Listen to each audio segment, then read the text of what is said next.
Nginibingelele, nginamukele ekhaya lamaphupho.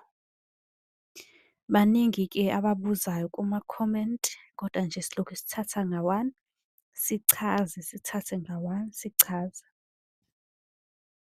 Okwakho nje ongakwenza ukuthi ube nesiqiniseko sokuthi u-subscribe-ile ku-YouTube, ukuze noma ngabe inini masifaka impendulo isheshe ifinyelele kuwena. Namuhla sizokhuluma-ke ngamaphupho athinta umsamo wakho. Ukuthi ingabe lawo maphupho lawo-ke akanjani, kanye naxwayisa ngobubi uma kukhona okubi okuzayo, uyabo? Ukuthi nje umsamo uwubona kanjani uma kuwukuthi ubenalo iphupho ukuthi limayelana nezinto zomsamo, kumele kube khona oyokwenza emsamo, kumele kube khona into ekanjalo, khona okubi. Ngizowasho ngiwachaze, ngiwasho ngiwachaze. Ngoba la maphupho engizowasho baningi ababuze kuma-comment, ngithe angiwahlanganisi. Ake siqale. Ukuphupha nje inkunzi yenkomo ebomvu. Inkomo nje ubowazi ukuthi isuke ibika ini? Idalwa. So, kumayelana nomsamo. Ake sithi-ke mhlampe ngenze isibonelo, inkomo uyayiphupha ingaphandle kwesango. Ingaphandle kwesango, mhlampe ifuna ukungena, mhlampe ingaphandle, into ekanjalo. Lelo phupho lisuke libika ukuthi-ke kuney'dalwa ey'dinga ukungeniswa. Kwesinye isikhathi-ke kuyenzeka uyiphuphe inkomo noma iy'nkomo nje zisentabeni. Kusho ukuthi iy'dalwa zingaphandle, abadala bafunani? Bafuna ukungeniswa ekhaya. Kwesinye isikhathi uyayiphupha ingqaphuzi, ingqaphuzi egcekeni icasukile ingqaphuzi, ulaka lolo. Kusho ukuthi-ke khona ulaka olukhona, kunolaka ekhaya, abadala banolaka. Kungenzeka ukuthi khona enikwenzayo okungalungile niwumndeni.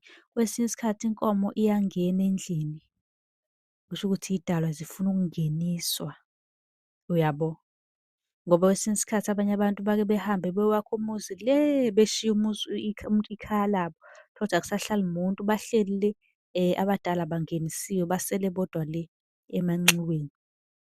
Ngakho uma usuphupha amaphupho kanje kusuke kumele abadala nibenzele umcimbi wokubangenisa. Kune-video-ke ebengichaza kuyona ukuthi bangeniswa kanjani, usungaya nje u-scroll-e uzoyithola. Ebese-ke ngisho ini? Ukuphupha kwenziwa utshwala, umqombothi, utshwala besintu. Uma uphupha ethola ukuthi nje ekhaya kuyaphithizela kwenziwa bona, nabo buyabila nje.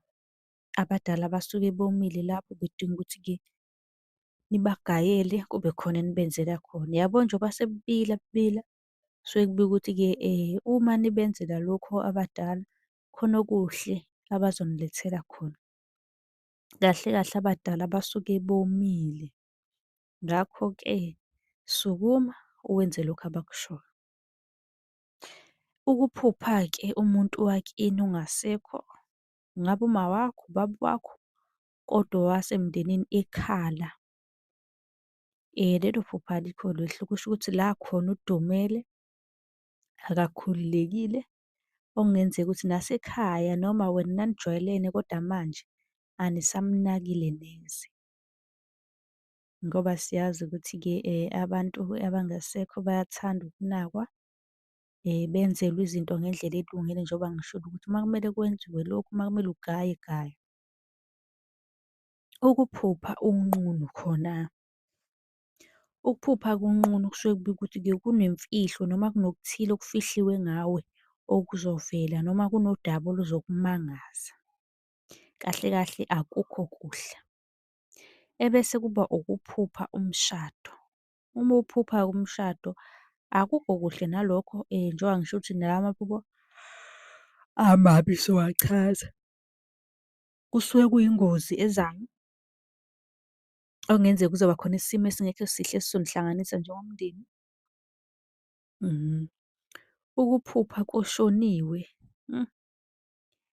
Abaningi bake bethi-ke uma uphupha ushonile usuke uzophila isikhathi eside. Ngingasho ukuthi kukanjalo kodwa njengoba ngithi kushoniwe, angazi nokuthi kushoniwe kodwa kushoniwe, alikho lihle lelo phupho, libika ingozi, libika ibhadi. Ukuphupha iy'nkomo zilwa, oh ngikhulumile ngakho ku-number 1 ukuthi-ke ulaka labaphansi, ukulwa kwey'nkomo akukho kuhle. Ukuphupha ufake iwashi, lelo-ke liqondene ngqo nomsamo wakho, okusho ukuthi kunosiko noma kukhona okumele wenzelwe khona wena ekhaya, ebese ufaka isiphandla. Okusho ukuthi khona umcimbi okumele wenzelwe wona ekhaya, iwashi nje libike isiphandla. Kusho ukuthi mase kukhona lokho kwenziwe, kuzomele wena ufake isiphandla. Kukanjalo nje. Omunye uthini? Ngiphuphe ngifake isiphandla. Yebo, nalelo iphupho leli liyisibonakaliso, uyaboniswa ukuthi khona okumele kwenziwe bese wena ufaka isiphandla. Yabo. Tholukuthi omunye khona into engakaze enzelwe zona ekhaya, suke sekumele zenziwe-ke lezo zinto bese kuba ukuthi-ke bayamfaka isiphandla, bayamamukela ngendlela e-right.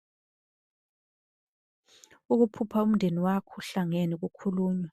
Lokho kubika ukuthi-ke kunokuthile okungenzeka ukuthi iy'ndaba ezinhle noma ezimbi ezokwenza ukuthi-ke nihlangane njengomndeni. Mhlampe kube nento engathi umcimbi. Kunesimo esizonihlanganisa njengomndeni. Yabo. Ukuphupha-ke amalunga omndeni exhawulana noma-ke ageza izandla.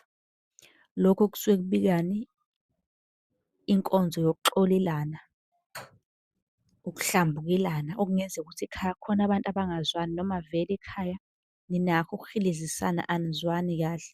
Kusuke kubika ukuthi-ke kumele nizame ukuthi-ke nenze inhlambuluko, nixolelane, niqhubeke nizwane. Lokho kusuke kubika ukuthi-ke abadala bathokozile njengoba nina ningazwani, kuhlezi nje kukhona izinto eniy'bangayo emndenini. Uyabo? Ukuphupha-ke amakhekhe abhakiwe. Amakhekhe abhakiwe, ojeqa, umatabunga, mhlampe siyabhaka. Lokho kusuke kuba ukuthi abadala bayadinga ubenzele khona lokho. Kwesinye isikhathi kusuke kumele uthenge ikhekhe okanye nenzele ojeqe nenzani, nithi uma nenza itiye nibeke lapha emsamo, nibeke madombolo khona laphana, nibeke. Abadala basuke bekufuna lokho. Kahle kahle kuzomele kube khona okwenzayo. Ngabe wenza itiye, yababekela lapha emsamo. Ukuphupha umuntu ongasekho elambile futhi-ke enjani? Egodola.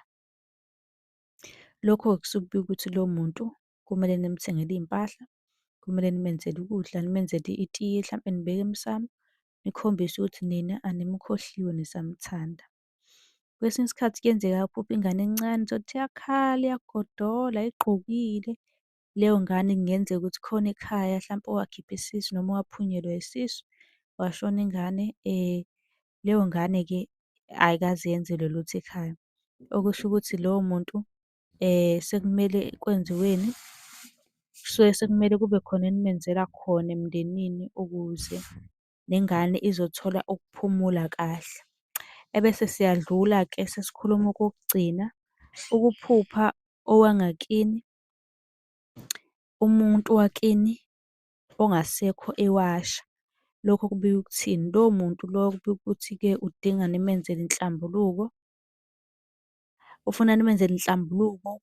Kunenhlambuluko okumele nimenzele yona ekhaya. Kunezinto okumele nimenzele zona nje nimamukele kahle emndenini.